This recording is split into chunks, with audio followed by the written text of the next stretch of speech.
Hey guys, so it's time to set up my iPhone 4S here with the final iOS 7 sorry, that Apple did release today. Pretty awesome stuff. Okay, so we just have to do the setup here. You can see here that it is the 4S. Pretty great. Let's go with English. I've already activated the phone in with my SIM card, but then it needs to activate with Apple servers, which could be a problem. That could cause a serious problem.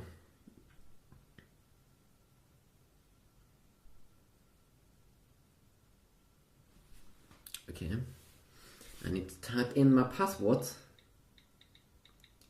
I need to type in my password.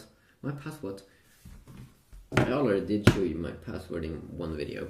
Look at this. I'm trying to activate my iPhone 4. It takes forever. I'm not sure it's gonna work even. Someday it's gonna work. It did work on my iPhone 5, but it's annoying when it doesn't work. Come on, man. I need to activate it. I need to activate it today. I am annoying. I know that. This is the first setup also. There's probably so many people trying to update now. That could cause a serious problem. Yeah. Look at it. Both are trying to update. So this is what you're gonna do all day. You're just gonna sit here and wait. I'm gonna try to do it 2 more times here on the 4S, and then I just have to pause the video and continue once I get it activated. Yeah.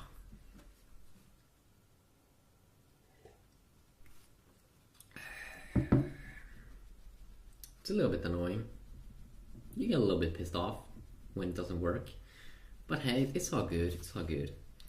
You smoke some? No, don't smoke. Everything won't be fine if you just do it.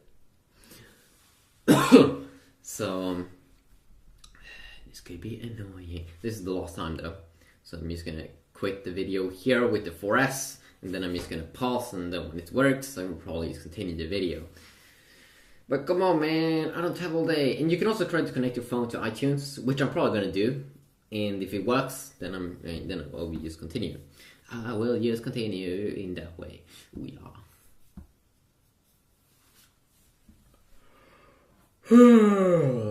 Okay, so I'll see you on the other side.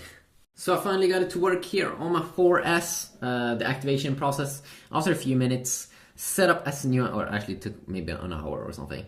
Okay, so let's continue on here with the setup. I'm gonna set it up as a new iPhone, but you can also, if you have your stuff in the iCloud or an iTunes backup, you can use that. But I'm gonna set it up as a new phone because I really don't care. I mean, I don't use these phones as a daily driver. Many of them, I'm used to like you. I use one phone and then a lot of review phones that I do for review stuff. So I'm not gonna sign in with my Apple ID. I might be going over that more in future videos, maybe. Passcode, of course, I can't use this fingerprint scanner little thing that you do get. You can only get that in the iPhone 5S because you have that on the down here. It's a totally new button and everything, and that's like hardcore. So I'm not gonna add any passcode. I don't want to send things to Apple, but maybe you do.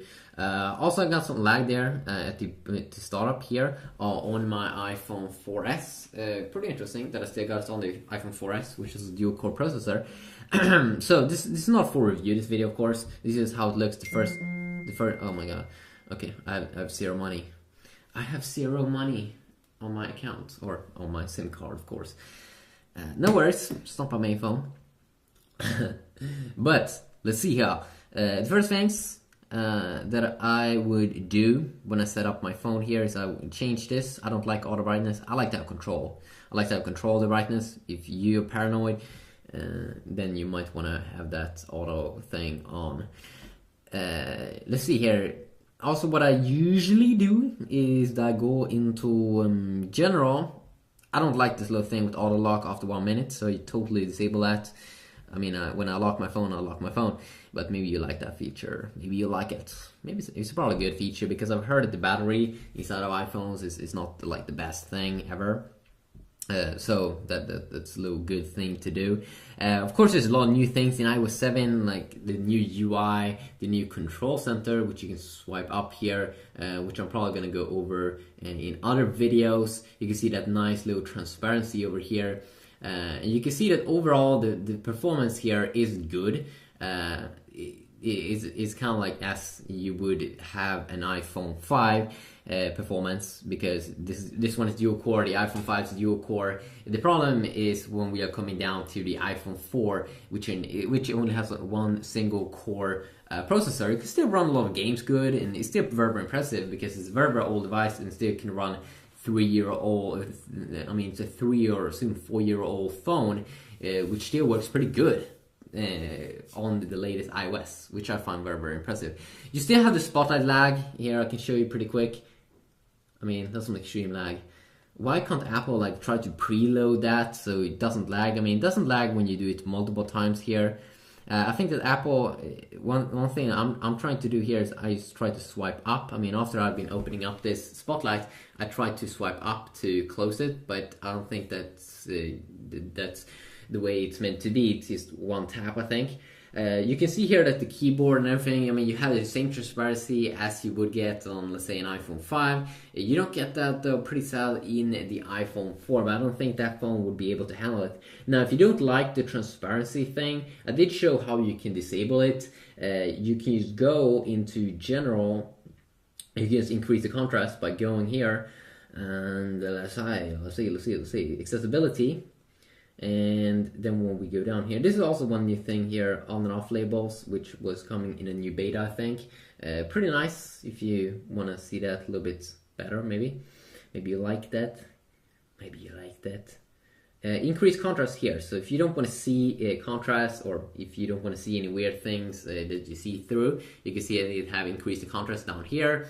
It has increased the contrast down here, or in the control center, which is a new thing in iOS 7, so you can't see through, which I think that some people just don't want that. Probably majority want that, and you can also see the keyboard there, totally black, you can't see through. There's definitely probably millions of people that will enjoy to not be able to see through. I like it though. We have the multitasking area, which I might already show, and that is nice. So thanks for viewing my first little look here. See, we of course have the same kind of wallpapers also here that you do get in the iPhone 5. If we go down, wallpapers and brightness, go down here. Dynamic wallpapers, which is these new awesome wallpapers that I probably can take a closer look at in other videos. You have new ringtones, you have new alert tones, which I'm probably also can take a look at in future videos if people would like. So just a quick first look here, not a full review. Of course, all of the apps also, more app focus is probably going to be if I would do a review on the 4S or the iPhone 4. We'll see about that. Yeah, have a good day.